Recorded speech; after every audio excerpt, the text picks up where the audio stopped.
Fíjese que lo quiero llevar por si usted no estuvo en autos, voy a ver cómo puedo llevar bien el tiempo. Pero si me acompañan aquí nuestros hermanos aquí que siempre me auxilian, vimos que era un rapto de mente, era abrir una ventana entre el cielo y la tierra, y el cielo queriéndose comunicar con la tierra. Y que de pronto, por las casualidades, entre comillas, en el Nuevo Testamento, 3 apóstoles, Pedro, Pablo y Juan, tuvieron la experiencia de éxtasis, así se dice en griego. Es un rapto de mente, es un arrobamiento. Pedro, a través de la oración, entró en una revelación, pero una revelación para él, no era para otros. Pero note que Juan, en medio de la soledad y el exilio allá en la isla de Patmos, también le abrieron el cielo, pero le dijeron, sube acá. Fíjese qué cosa. A Pedro le abrieron los cielos y cuando iba a subir le dijeron, tú espérate, allá te mandamos todo. Pero a Pablo le dijeron, a Juan le dijeron, sube acá. Y Pablo, cuando sintió, le habla a los corintios, les dicen, mire, yo no sé si en el cuerpo o fuera del cuerpo, pero a mí me llevaron al paraíso donde me enseñaron cosas que no tengo, mi idioma que yo conozco y el hebreo y el griego que yo conozco no dan para contarle lo que yo vi. Y él se salía de su cuerpo y decía que yo en el cuerpo, no sé si en el cuerpo, realmente no entiendo cómo, pero Dios me dio revelaciones de cómo edificar. Eran 3 apóstoles. Este era el de las multitudes que traía la salvación. Pablo era el que hacía los cobertores, el que daba cobertura y traía la enseñanza para la edificación. Y Juan era el que de alguna forma miraba que el que surcía, digamos, las redes, que era para que no se fueran, pero la revelación que él tiene es una revelación escatológica acerca de los finales del tiempo. Ahora, como ya vimos la palabra éxtasis en el Nuevo Testamento, hoy lo voy a llevar al Antiguo Testamento. Y fíjese que viendo la Escritura, la primera vez que aparece esta palabra, aparece en el libro de Génesis, capítulo 2, creo yo que es en el verso 21, cuando Adán cae en un sueño profundo. Ahí en su Biblia usted ve cuando dice, entonces el Señor Dios hizo caer un sueño profundo. En el original, un tardema. En griego, un éxtasis sobre este hombre, y este se durmió y Dios tomó una de sus costillas y cerró la carne, dice, en aquel lugar. La palabra tardema es un letargo, por implicación un trance, un sueño profundo. Es la palabra hebrea, usted la puede ver, la 8639 de la concordancia Strong. Entonces, me tomé estos minutitos, pero un minutito o dos para darle un pincelazo a eso. Pero yo quiero que ahora vayamos al Antiguo Testamento. Y en el Antiguo Testamento vemos al primer hombre que es Adán. Y aquí esto para mí también es muy importante, porque ya llevamos 3, ahora déjeme continuar, pero ahora vamos a ver cómo lo diferencio. Creo que antes tenía otro color, tenía un color como que eran como un rojito de estos. Fíjese que ahora entra Adán, es el Antiguo Testamento, entra Adán. Y entonces Adán, Dios lo pone a dormir y dice la Escritura en Juan 2:21 que le da un sueño profundo y este se durmió y Dios tomó una de sus costillas y cerró la carne en aquel lugar. Ahora, ¿para qué sirvió entonces o para qué sirve un éxtasis aún desde el punto de vista del Antiguo Testamento en Adán? Para que cuando él estaba en ese rapto de mente, Dios pudiera revisar lo que había dentro de él. Y oiga, mire esto. Y cuando Dios vio lo que él tenía dentro de su corazón, ese sueño profundo, ese tardema, él lo que hizo fue materializarlo. Cuando Dios nos permite estas cosas del éxtasis que son en Dios, y repito, es que es entrar a otra dimensión. Eso es lo que me ha costado a mí trasladarle, que esto no es una doctrina suponiendo, no, esto son cosas que suceden, que uno puede tener acceso a otras dimensiones. Recuerde que nosotros tenemos sentidos físicos, pero también hay sentidos del alma y también hay sentidos del espíritu. Entonces, este hombre entra y Dios le ve, le chequea lo que hay adentro de su corazón y de pronto se lo concede, que era su mujer Eva. Pero fíjese que, déjeme que lo pase rápidamente porque se lo he explicado. Pero al ver la Escritura, veo también a otro profeta. Y dice la Biblia en Ezequiel capítulo 8, en el verso 3, y extendió algo semejante a una mano y me tomó por un mechón de mi cabello. Mire lo que cuenta Ezequiel. Y el Espíritu me alzó entre la tierra y el cielo y me llevó a Jerusalén en visiones de Dios. Dice, a la entrada de la puerta que mira al norte del atrio interior, ahí donde estaba el ídolo de los celos que provoca los celos. Entonces aquí Ezequiel es trasladado, pero no en el cuerpo, sino, a ver, déjeme un segundito para que le explique esto, solo lo voy a apuntar aquí, porque entonces el número 5 es Ezequiel, el número 5 en el Antiguo Testamento es Ezequiel. Note todos los personajes que de alguna forma tienen esta experiencia, usted lo puede leer conmigo en la Escritura, pero a Ezequiel Dios otra vez, y mire, el común denominador trae revelación. Solo Adán lo que hace Dios es que le revisa lo que hay y le materializa, le concretiza, le materializa lo que había dentro de él. Qué cosas en la Biblia hay, ¿verdad? Que uno tiene que saber que la palabra de Dios se puede materializar. Si el mayor milagro que hay es que el verbo se hizo carne, pero no me voy a salir del tema. Porque Ezequiel lo que hace es que le trae una revelación de cómo estaba su pueblo. Es una revelación de cómo estaba la ciudad. Es una revelación, digamos, a nivel del lugar donde él vive.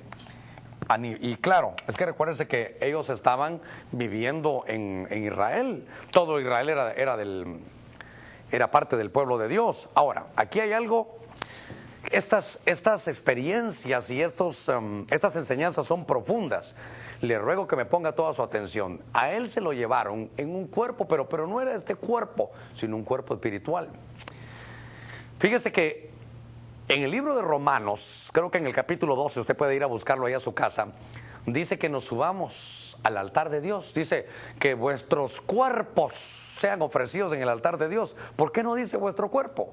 ¿Por qué dice vuestros cuerpos? Hermano Germán, tenemos varios cuerpos. Mire, por algo somos a la imagen de Dios. Dios es un ser trino, Padre, Hijo y Espíritu Santo.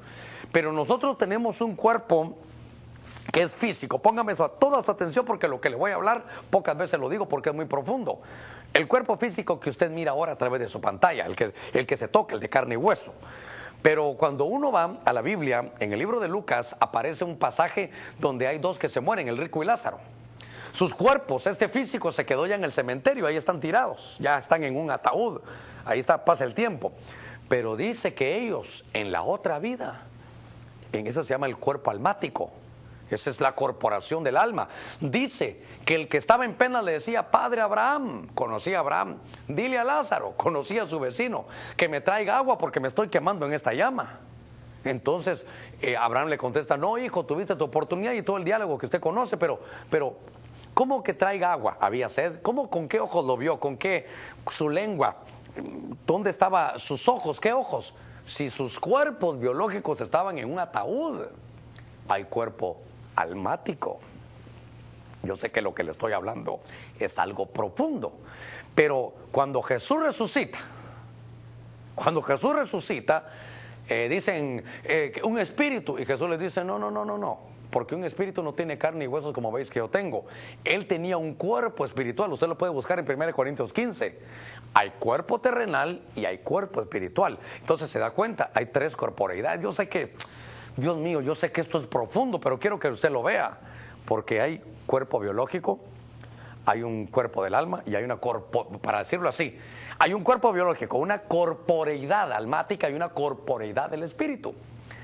Ahora entiendo en esta segunda parte del programa por qué Pablo decía: si en el cuerpo o fuera del cuerpo, no lo sé. Porque cuando a Pablo se lo llevaban allá al tercer cielo, allá al paraíso, Pablo se miraba con su ropa, su manto y sus cosas. Pero él decía: pero este cuerpo no es el mismo que yo tengo allá abajo. Era su cuerpo espiritual. Entonces, cuando uno habla de estos éxtasis, son experiencias, son raptos de mente que Dios puede tomar a alguien para traerle una revelación, pero de alguna forma son raptos de mente donde se entra en otra dimensión con una corporeidad que seguramente se han tomado de la Escritura. Son experiencias que se han tomado de la Escritura. Por eso, cuando uno ve estas cosas y uno dice: Dios santo, ¿hasta dónde realmente llegará el evangelio? ¿Qué profundidad?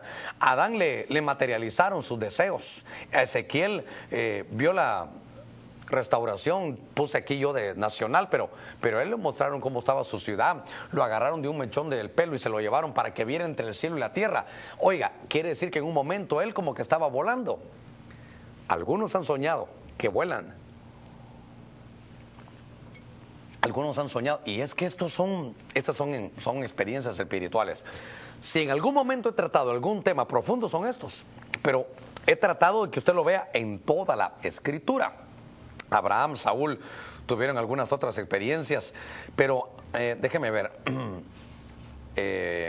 Vimos en el Nuevo Testamento y las que vimos en el anterior programa, pero ahora voy a tocar algo con mucha delicadeza también en estos minutos que nos restan del programa, porque hay también éxtasis del enemigo, éxtasis espirituales que no provienen de Dios, sino que el enemigo utiliza, por ejemplo, cosas artificiales, esas drogas. Hay hasta una droga, imagínense cómo le pusieron éxtasis. Hay espíritus que lastiman a la gente, que tienen un espíritu de letargo, de sopor, como que no pueden trabajar. Y están los sobrenaturales, que son cuando son alucinaciones por un viaje astral o por meditación trascendental. No quiero meterme a tocar mucho acerca de esto, pero obviamente necesito que usted lo vea y que usted lo conozca. Fíjese que cuando se dan algunas situaciones, y es que, fíjese que voy a ver cómo lo puedo visualizar ahora. Quiero hablarle un poquitito y tal vez voy a trabajar nada más aquí, un pedacito aquí, aparte con estos marcadores que parecen aquí brocha, pero porque lo que quiero tocar es que se producen alucinaciones que son mentales, que son raptos de mente, pero son provocados por drogas o por alcohol, por ingerir. Por ejemplo, cuando se habla de que algunos han tenido problemas con el licor, llegan a extremos tan grandes que de pronto ellos padecen algo que le llaman delirium tremens. Y esto lo que es, la gente es acusada de que mira otras cosas y que pobrecito se está volviendo loco. Y no es eso, sino que el efecto de esa droga o del efecto del exceso de licor lo que hace es que baja las barreras de la conciencia. Y entonces la conciencia es como un guardián que está ahí para que no pase nadie, pero lo debilitan, lo van quitando, le van bajando sus barreras, y entonces el mundo espiritual se le abre a la persona. Y aquel que está, la gente piensa que está loco, es que miro esto, miro el otro, pero él tiene dos dimensiones al mismo tiempo. Te mira a ti y también mira otras cosas. Que veo demonios, veo gente, veo eso. Si a nosotros nos abrían los ojos espirituales, nos volveríamos locos de ver ángeles de Dios y de ver demonios. Se mirarían cosas terribles.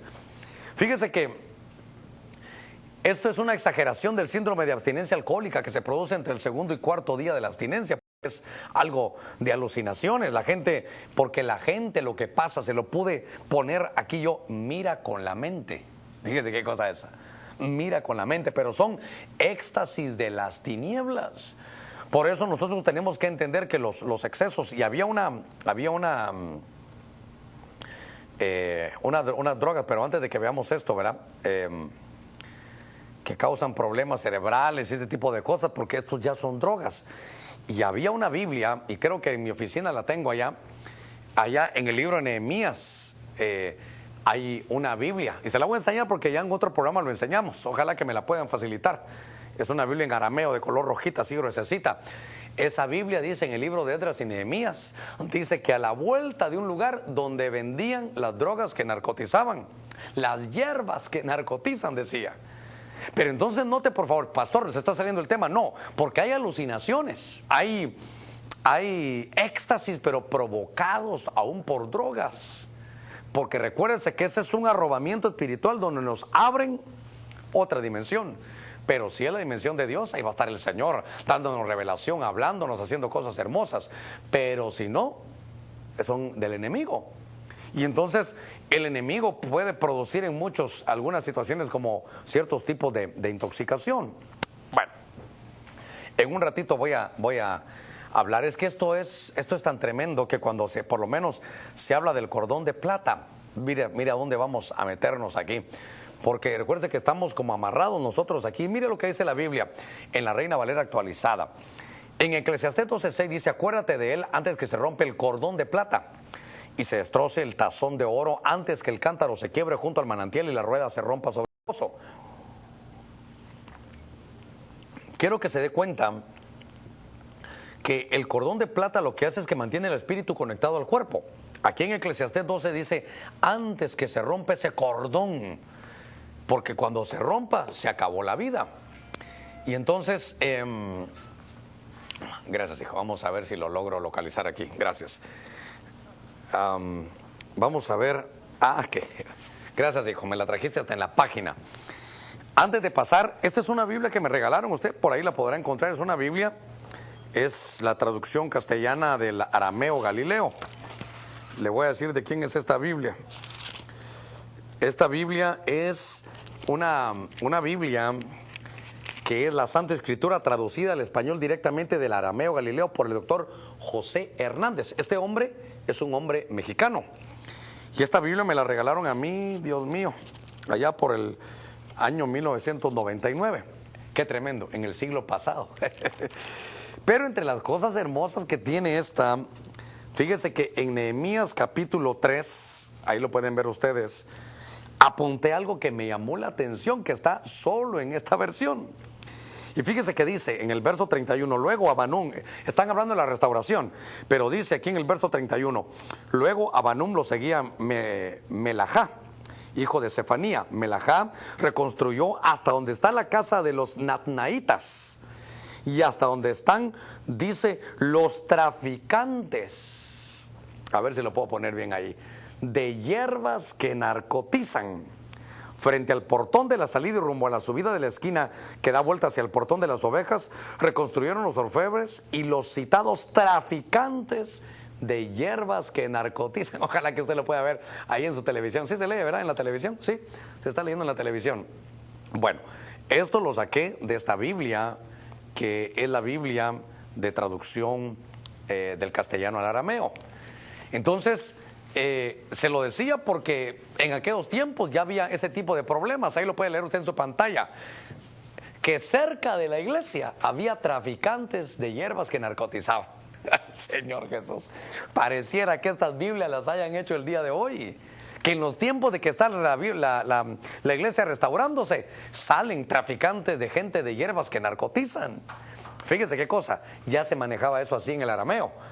Y qué cosa, no sé por qué lo voy a decir, pero seguramente algo le va a servir. Cuidado, porque si tú estás en el tiempo de restauración y algún momento padeciste de esto, que en tu camino de restauración, cuidado, se te atraviesan los traficantes de hierbas que narcotizan. Si estoy leyendo Nehemías capítulo 3 verso 31, no lo vas a buscar o no lo vas a encontrar a menos que consigas esta Biblia de José Hernández. Te la doy ahí.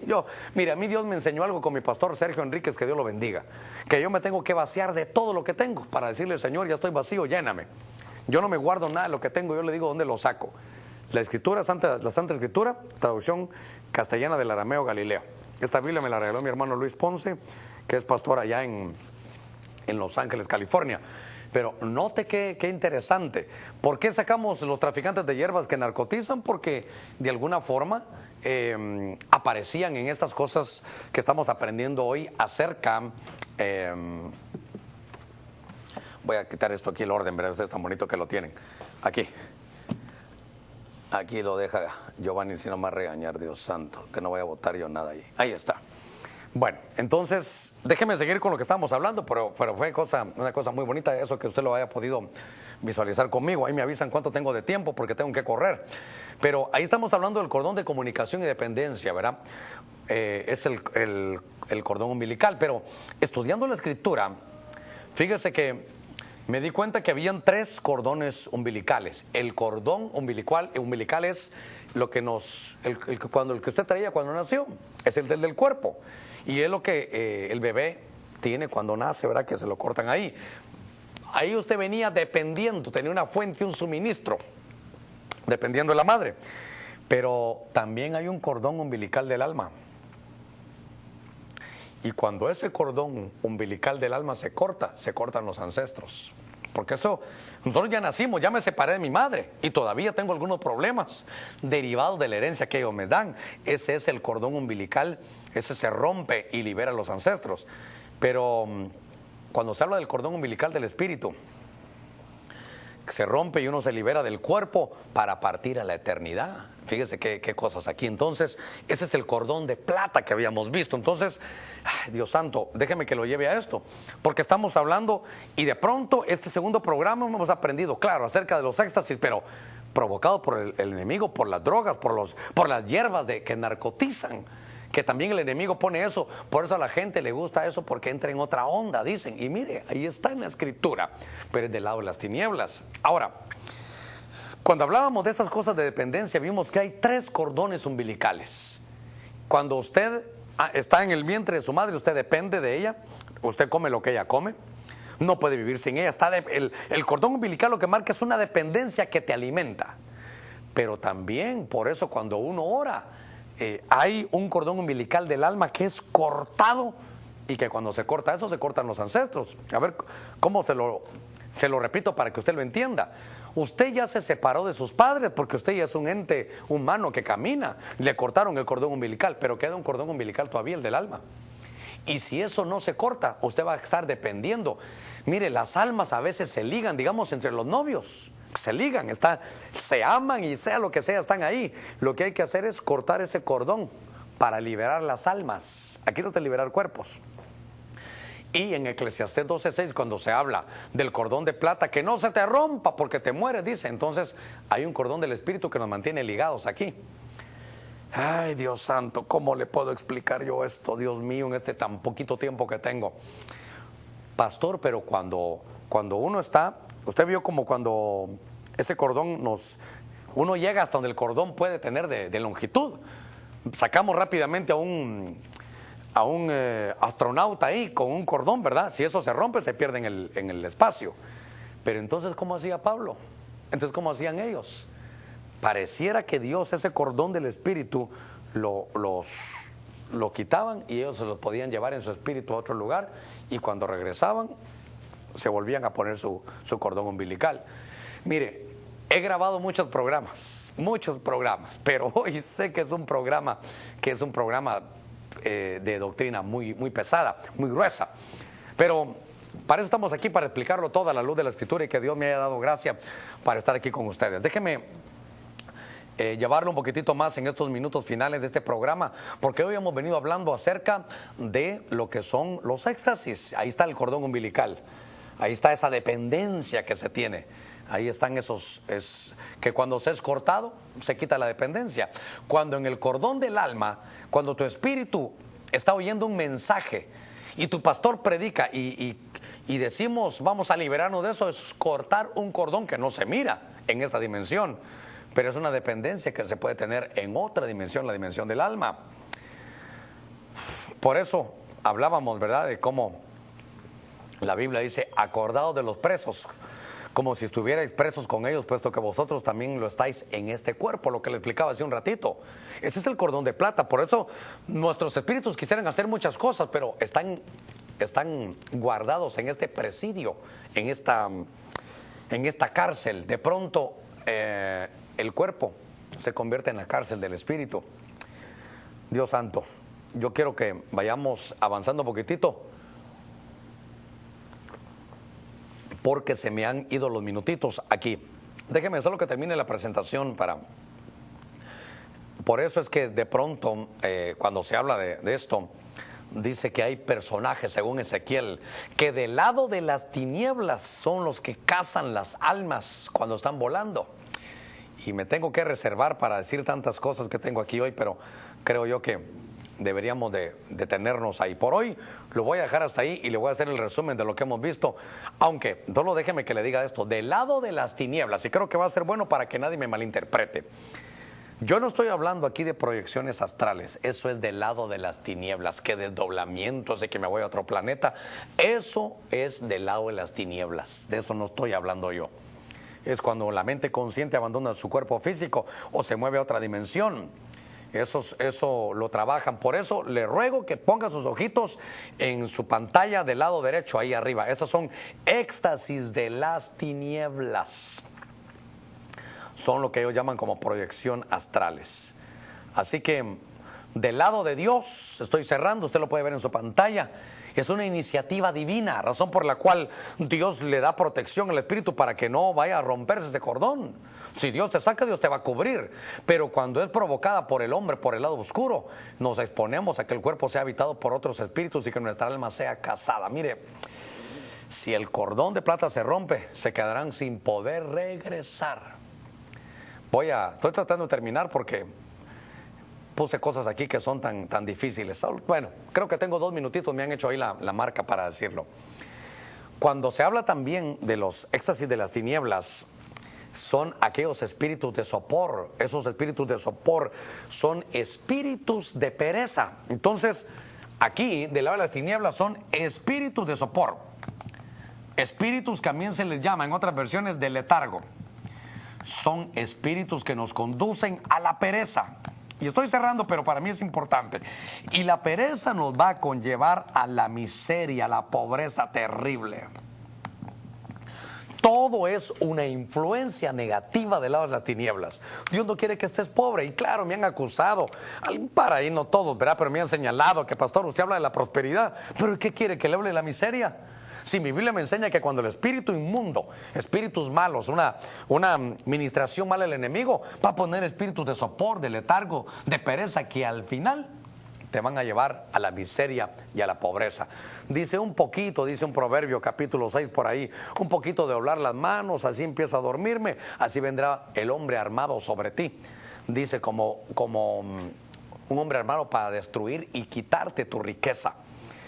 Lamentablemente ya el tiempo se nos agotó y tengo que terminar el programa, pero creo que hemos aprendido algunas cosas que son muy importantes. Creo que estoy tratando de buscar algo más aquí, pero creo que lo voy a dejar hasta aquí. Hoy voy a tomar este último minuto, tal vez ya fuera del tiempo, pero le quiero decir que los oráculos de Dios son importantes. Hemos hecho casi que una colección. Este es el 6º programa porque grabamos 2 de sueños, 2 de visiones y ahora hemos grabado 2 de lo que son los éxtasis.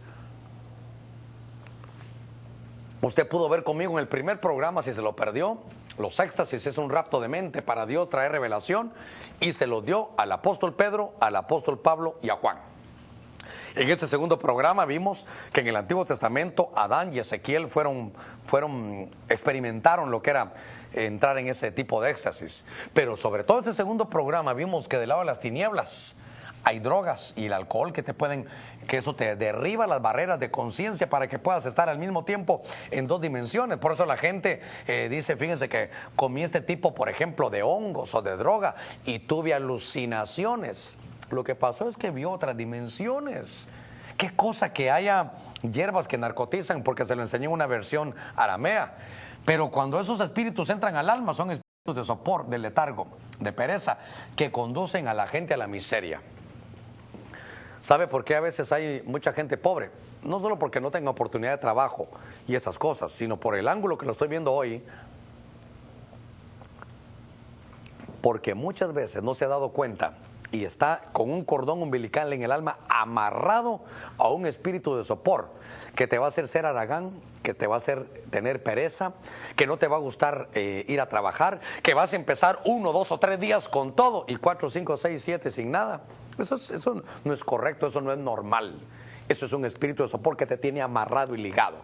Pero cuando eso se rompe en el nombre de Jesús, vas a ser libre y la obra de tus manos va a prosperar y vas a obtener la bendición, porque la Biblia dice que Jesús, siendo rico, se hizo pobre para enriquecernos a todos. Por hoy, Dios lo bendiga y gracias por estar con nosotros aquí en nuestro programa de Doctrina Apostólica. Muchas gracias por habernos aguantado y soportado en estos minutos. Bendiciones.